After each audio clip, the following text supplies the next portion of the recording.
दोस्तों शुरू करते हैं एक्सरसाइज 4.2 से question number 3। Find two numbers whose sum is 27 and product is 182। ऐसे दो नंबर बताइए जिनका सम तो 27 हो और उनका प्रोडक्ट 182 हो। देखिए, जब आपको दो नंबर्स का सम दे रखा है तो सबसे पहले आप अपना एक नंबर मान लीजिए। Let one number is x, then other number is, तो दूसरा क्या हो जाएगा 27 माइनस एक्स, क्योंकि दो मिलके आपके 27 है। मान लीजिए ये 10 है, ये 20 है, ये आपका 10 है और ये 17 है।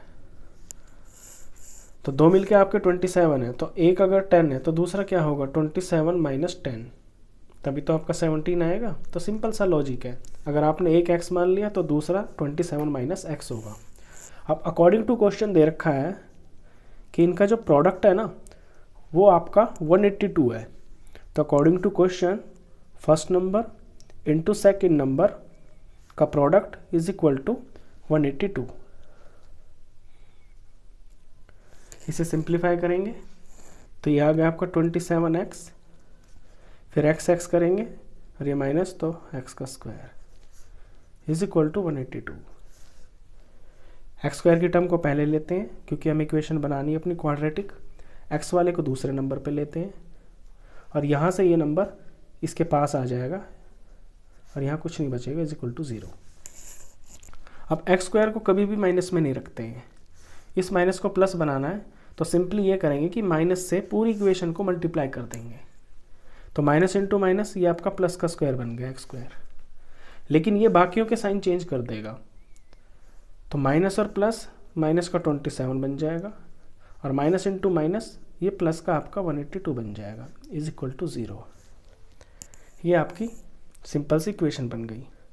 अब आप इसे फैक्टराइजेशन मेथड से सॉल्व करें तो 182 और यहाँ पे 1, तो 182 वन ज़ार 182, तो 182 के आपको पीएफ निकालने हैं। 2 से करेंगे 91, ये आपका 7 से जाएगा 13, ये आपका 1 से। तो ये इसके प्राइम फैक्टर्स हैं। इनमें ऐसे दो सेट बनाएं ताकि आपका -27 बन जाए। देखिए 7 2 ज़ार 14 और ये 13, 14 और 13 को ऐड करेंगे तो आपका 27 बन जाएगा। और क्योंकि माइनस का बनाना है तो दोनों को माइनस में लेना है, इसे स्प्लिटिंग मिडल टर्म्स बोलते हैं, आप पहले भी कर चुके हैं। तो अगले स्टेप में एक्स स्क्वायर और अपने -27 को इन दो नंबरों में आप तोड़ लें, -14x में और -13x में, आगे plus 182 is equal to 0 as it is. अब कॉमन लेना तो मैंने आपको पिछले वीडियो में बहुत अच्छे से सिखा दिया। ये दो टर्म है, इनमें कॉमन लेना है, x दोनों में, फर्स्ट में से x बच गया, यहाँ से माइनस और यहाँ से 14 बच गया। इन दोनों में ये माइनस है तो माइनस तो लेना ही है। 13, अब क्योंकि 13 को 14 से मल्टीप्लाई करके 182 आया है ना, तो इस 182 के अंदर भी 13 ही है, तो 13 कॉमन आ गया। तो यहाँ से आपका x बच गया और क्योंकि यहाँ माइनस है तो यहाँ माइनस होगा।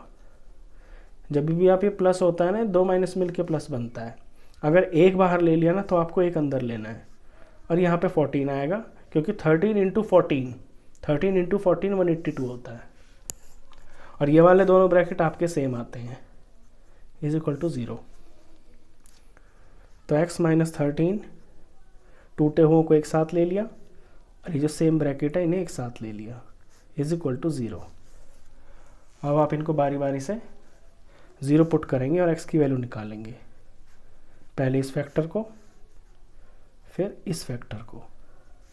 तो यहाँ से x आएगा आपका, ये माइनस है तो प्लस आ गया, इसी तरह ये माइनस है तो इधर जाके आपका प्लस आ गया। तो आपके x की जो वैल्यू आई है ना वो दो आई हैं, एक 13 और 14। तो अगर आपने अगर आप फर्स्ट नंबर को x मान रहे हैं यानी कि 13 मान रहे हैं,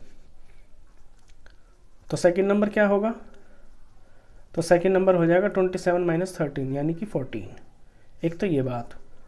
लेकिन अगर आप फर्स्ट नंबर को 14 मान रहे हैं तो फिर सेकंड नंबर क्या हो जाएगा 27 माइनस 14 यानी कि 13। तो ये भी हो सकता है। बात एक ही है, कहने का मतलब ये है वो जो दो नंबर है ना वो आपके 13 और 14 है। Therefore two numbers are 13 and 14, दोनों का सम 27 हो जाता है। इसके बाद है क्वेश्चन नंबर 4।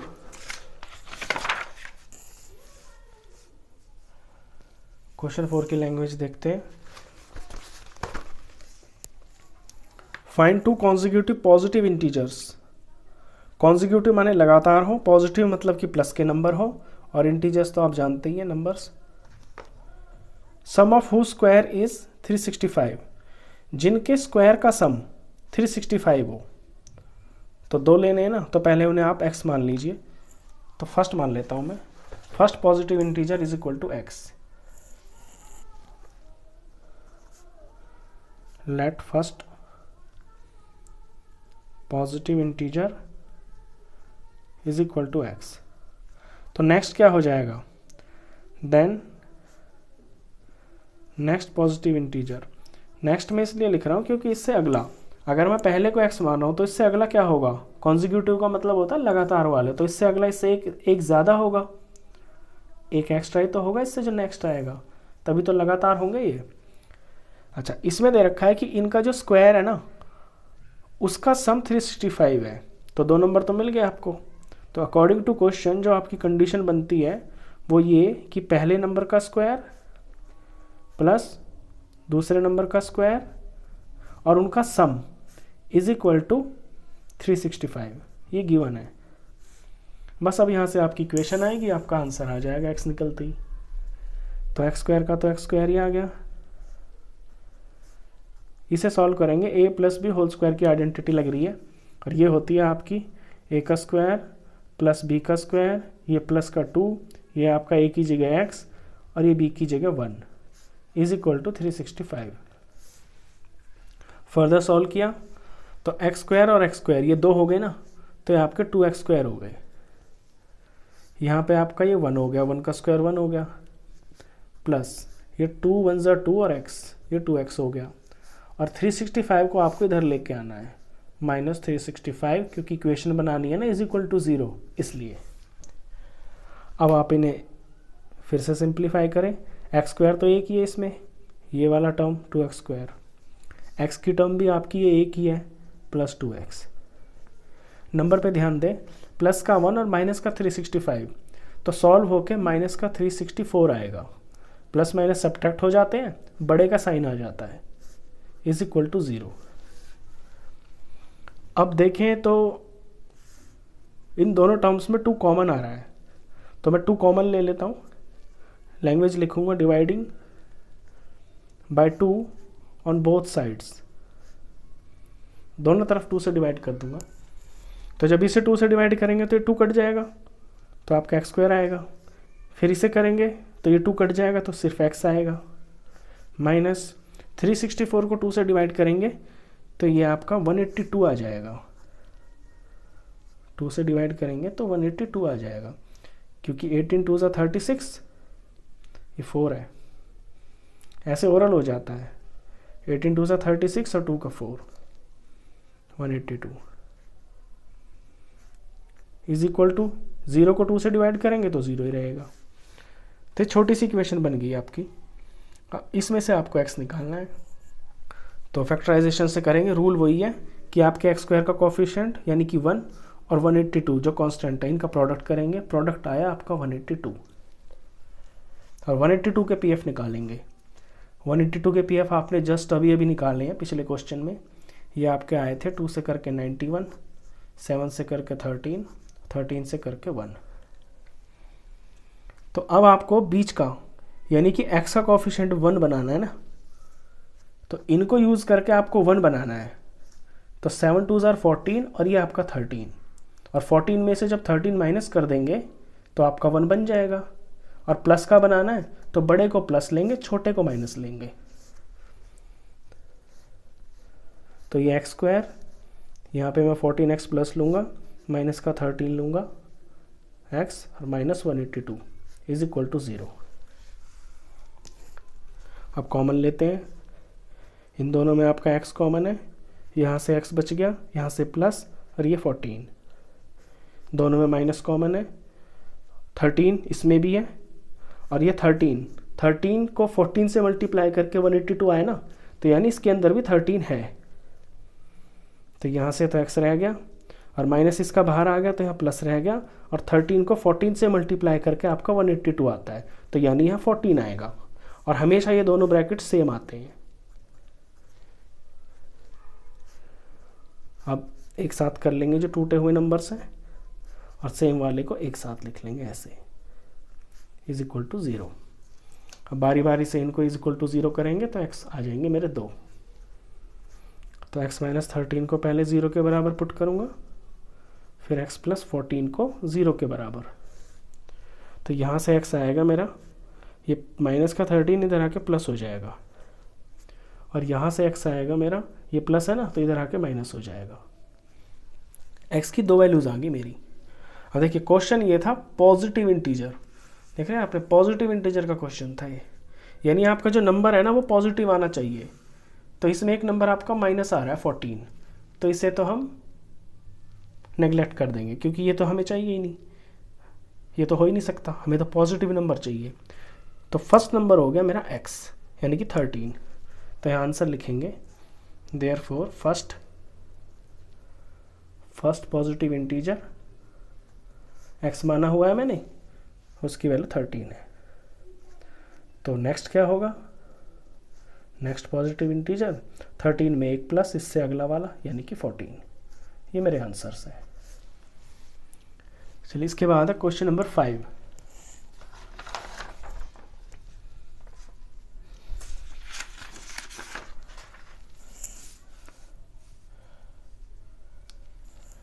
क्वेश्चन 5 की लैंग्वेज पढ़ते हैं बुक से। The altitude of a right triangle is 7 centimeter less than its base. Right triangle का जो ऑल्टीट्यूड है वो उसके बेस से 7 लेस है। इफ द हाइपोटेन्यूज 13 सेंटीमीटर, और अगर हाइपोटेन्यूज 30 सेंटीमीटर है तो फाइंड द अदर 2 साइड्स। तो आप 2 साइड्स बताइए। देखिए राइट ट्रायंगल बन रहा है, राइट ट्रायंगल आप जानते हैं कैसे बनता है, और राइट ट्रायंगल की प्रॉपर्टी भी आपको पता होती है। मान लीजिए ये राइट ट्रायंगल है, अब इसके अंदर कहता है altitude of right triangle is 7 centimetre then it's base. अगर मैं बेस को x मान लेता हूँ, और ये मेरा ऑल्टीट्यूड है हाइट ऊपर की तरफ, और ये 7 कम है इस तरह से, और हाइपोटेन्यूज 13 सेंटीमीटर, हाइपोटेन्यूज दिया हुआ है 13 सेंटीमीटर। तो ये सारी चीज़ है, तो आपको साइड्स निकालनी है। तो बेस को मैंने x मान लिया ना, तो लेट कर लेते हैं यहाँ पे, let base is equal to x centimetre. अगर बेस x सेंटीमीटर है तो फिर आपका ऑल्टीट्यूड कितना हो जाएगा, 7 कम, तो 7 माइनस x ये लिया हुआ, then altitude is equal to x minus 7 bracket close centimetre. Hypotenuse में दे रखा है आपको, इसे भी लिख लेते हैं, ये गिवन है, हाइपोटेन्यूज 13 सेंटीमीटर। इस ट्रायंगल का कोई नाम रख लें, ABC, ये रख लिया। अब in triangle ABC, in right triangle ABC, इसके अंदर आपका ये बेस है, ये परपेंडिकुलर है, और ये हाइपोटेन्यूज है। तो by Pythagoras theorem, Pythagoras theorem तो आपको आती होगी, by Pythagoras theorem, Pythagoras theorem कहती है कि बेस का स्क्वायर प्लस परपेंडिकुलर का square is equal to hypotenuse का स्क्वायर। ये तो होता है पाइथागोरस थ्योरम। यहाँ पे आपका बेस कितना है, x, तो x का स्क्वायर, यहाँ परपेंडिकुलर कितना है आपका, x माइनस 7, इसका स्क्वायर, और हाइपोटेन्यूज तो बुक में 13 की बनी है, 13। अब इसे सिंप्लीफाई करेंगे, आपकी इक्वेशन आ जाएगी। तो एक्स स्क्वायर तो एक्स स्क्वायर ही हो गया, प्लस यहाँ आपकी a माइनस बी स्क्वायर की आइडेंटिटी लग रही है।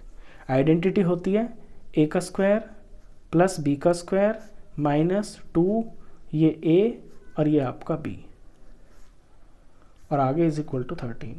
सर यहाँ 13 पे स्क्वायर नहीं लगाया मैंने, इस पे स्क्वायर लगेगा, और 13 का स्क्वायर होता है आपका 169। 13 को 13 से जब मल्टीप्लाई करेंगे तो 169 होता है, ये इसका स्क्वायर है। चलिए फर्दर, ये x का स्क्वायर हो गया और ये x का स्क्वायर, तो 2x के स्क्वायर हो गए। ये 7 का स्क्वायर आपका 49 हो गया, और यहाँ 7 2 ज़ार 14 और x और ये साइन माइनस का माइनस 14x, और ये 169 इधर आ जाएगा, तो माइनस 169 इधर कुछ नहीं बचा, इज इक्वल टू 0।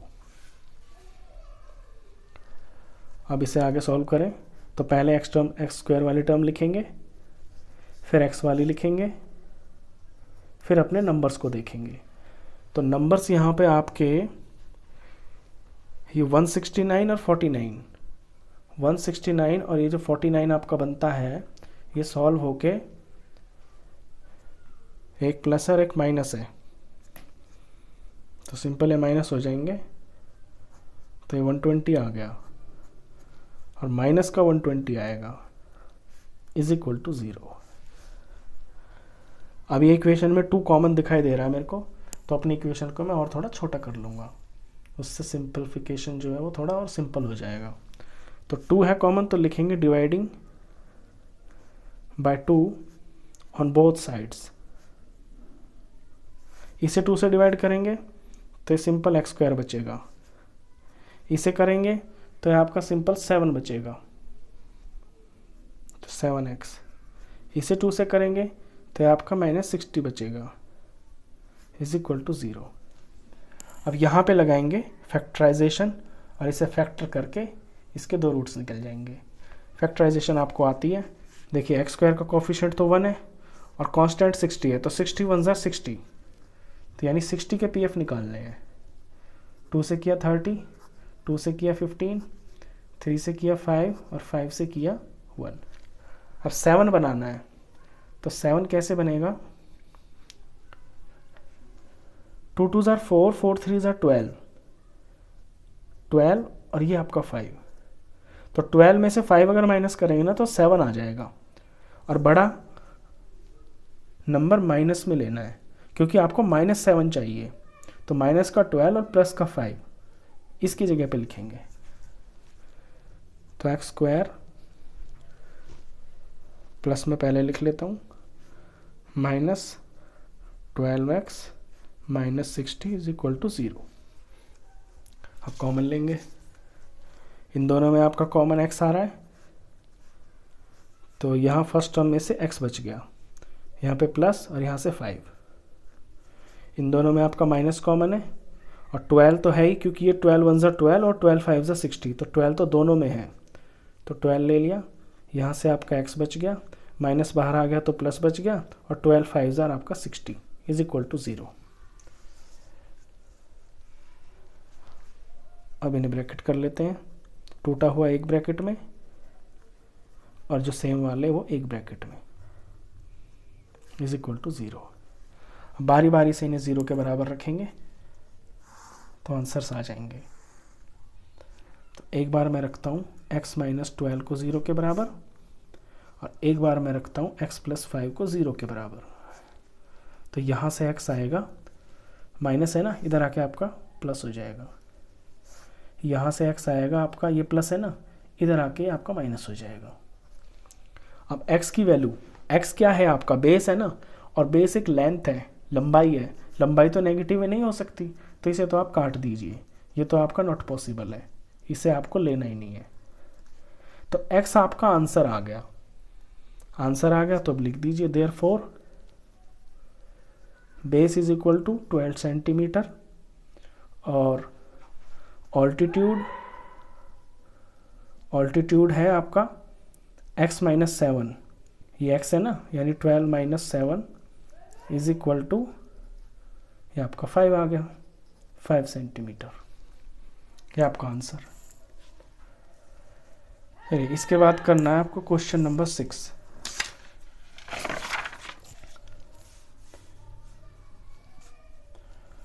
क्वेश्चन 6 में क्वेश्चन पढ़ते हैं।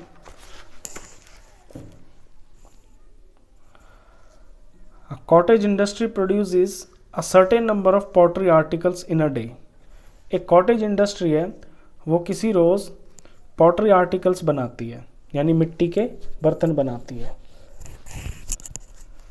It was observed on a particular day that the cost of production of each article in rupees was 3 more than twice the number of articles produced on that day. ये observe किया गया कि किसी एक वस्तु की लागत, जो उसको बनाने में लागत लगी, वो 3 more than twice the number of articles produced on that day, वो उस नंबर का 3 ज़्यादा था, डबल से भी 3 ज़्यादा था जितने उस दिन पॉटरी के आर्टिकल्स बने। If the total cost of production of that day was ₹90, अगर टोटल कॉस्ट ऑफ प्रोडक्शन उस दिन आपकी 90 थी, तो find the number of articles produced and the cost of each article, और एक आर्टिकल की कीमत आपको बतानी है।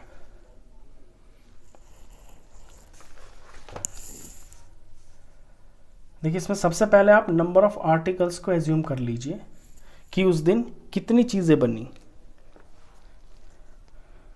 तो let number of articles is equal to x। तो cost of production of each article, अब आप यहां पे समझेंगे, cost of production of each article, ये दिया है इस नंबर का डबल और इससे भी 3 ज़्यादा। इसे मैं यहाँ पे एक एग्जांपल से समझाऊँ। अगर मान लीजिए उस दिन उस फैक्ट्री के अंदर या उस कॉटेज इंडस्ट्री में आपके 5 मटके बने, 5 कोई भी चीज़ बनी मिट्टी की, तो इसको बनाने की जो लागत है ना, cost of production of each article, इस एक मटके को बनाने की जो लागत है वो है आपकी 5 का डबल और इसमें भी 3 ज़्यादा, यानी कि 13 रुपये। ऐसा क्वेश्चन का कुछ मीनिंग है इसका। तो नंबर ऑफ आर्टिकल्स x मान लिए, तो उस आर्टिकल की कॉस्ट ऑफ प्रोडक्शन इस नंबर के डबल से भी 3 ज़्यादा है एक की। अब अकॉर्डिंग टू क्वेश्चन यहाँ पे टोटल कॉस्ट ऑफ प्रोडक्शन भी दे रखी है। Total cost of production given है आपको कि उस दिन कितने रुपए खर्च हुए बनाने में, वो है 90 रुपये। तो अकॉर्डिंग टू क्वेश्चन जो बनेगा वो ये कि नंबर ऑफ आर्टिकल्स, जितनी आपकी चीज़ें हैं, into cost of one article, cost of one article is equal to total cost of production. Total cost of production यानी जितनी चीज़ें बनी और एक चीज़ का जितनी कीमत थी, उनको जब मल्टीप्लाई कर देंगे तो आपका टोटल कॉस्ट ऑफ प्रोडक्शन आ जाएगा उस दिन का, और वो 90 रुपीज़ दे रखा है, और इन दोनों को आपने ऊपर मान लिया है। तो नंबर ऑफ आर्टिकल्स आपने x लिया हुआ है और मल्टीप्लाई में लेंगे आप कॉस्ट ऑफ वन आर्टिकल, यानी 2x + 3, और इज इक्वल टू ये आपका 90। आप सिंप्लीफाई करेंगे, सिंपल आपकी इक्वेशन आ जाएगी। तो इसको मल्टीप्लाई करेंगे तो 2x का स्क्वायर प्लस 3x, और ये 90 इधर आ जाएगा और इज इक्वल टू 0। तो ये बन गई आपकी इक्वेशन। इसमें कॉमन तो कुछ आ नहीं रहा है,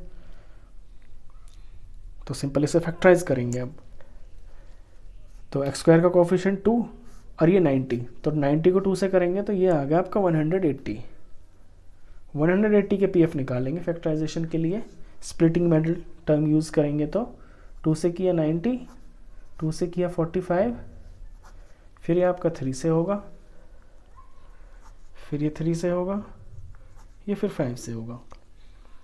अब 2 नंबर आपको ऐसे छांटने इसके अंदर ताकि आपका प्लस का 3 आ जाए। तो प्लस का 3 कैसे आएगा? देखिए 2 2 ज़ार 4, 4 3 ज़ार 12 और 3 5 ज़ार 15, 3 5 ज़ार 15। अगर 15 में से मैं 12 माइनस कर दूं, यानी प्लस का 15 ले लूं और माइनस का 12 ले लूं, तो मेरा प्लस का 3 आ जाएगा। तो इस +3 को मैं -12 और +15 में तोड़ूंगा। इसी को बोलते हैं स्प्लिटिंग मिडल टर्म्स।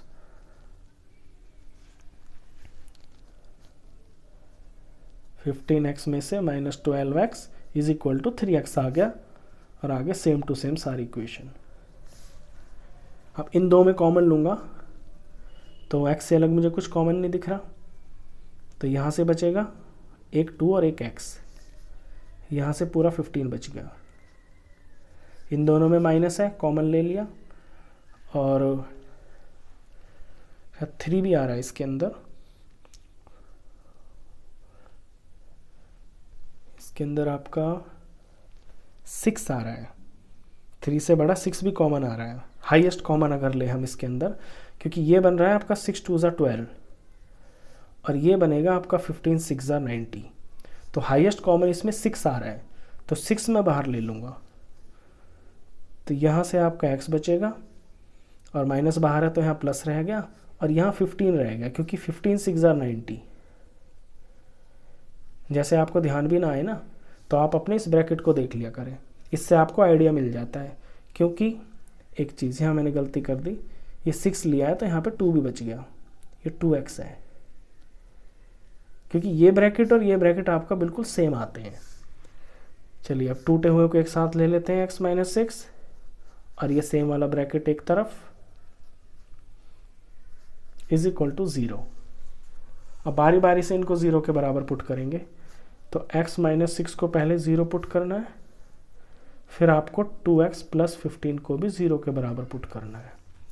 यहाँ से x की वैल्यू आई आपकी 6, और यहाँ से x की वैल्यू आएगी, ये माइनस में चला जाएगा, फिर आपका ये 2 जो है डिवाइड में चला जाएगा। तो x की 2 वैल्यूज़ आ गई आपकी, एक तो है 6 और एक है -15/2। अब x जो है वो है आपका नंबर ऑफ आर्टिकल्स, यानी वस्तुओं की संख्या। अब किसी चीज़ की संख्या, किसी चीज़ की जो गिनती होती है वो कभी माइनस में तो हो नहीं सकती, तो ये तो काट दीजिए आप, ये तो लेना ही नहीं है। तो आपका आंसर बनेगा therefore number of articles is equal to x लिया है ना आपने, वो है 6। दूसरी चीज़ भी है cost of each article, cost of each article, उसका रिलेशन दिया है आपको 2x + 3, तो इसमें x की वैल्यू पुट कर दीजिए आप, ये 2 × 6 + 3, 6 2 12 + 3, ये 15, और ये रुपीज़ में आएगा आपका ₹15, तो ₹15 आ गया। तो मतलब ये था क्वेश्चन का कि उस दिन आपके 6 तो आर्टिकल्स बने, ऐसे कुछ भी मटका वगैरह कुछ भी जो भी था, 6 तो आर्टिकल्स बने, और उस एक आर्टिकल की जो कीमत थी बनने की, जो लागत थी, वो आपकी 15 रुपीज़ थी। ये आपका क्वेश्चन 6 था। ये आपका लास्ट क्वेश्चन था 4.2 एक्सरसाइज का। आई होप आपके सारे क्वेश्चन अच्छे से समझ में आए होंगे। वीडियो अगर अच्छा लगा हो तो प्लीज़ इसे लाइक कर देना, फ्रेंड्स में शेयर कर देना, और 10th क्लास का कंप्लीट मैथ्स पढ़ने के लिए आप इस चैनल को भी सब्सक्राइब कर देना। Thank you.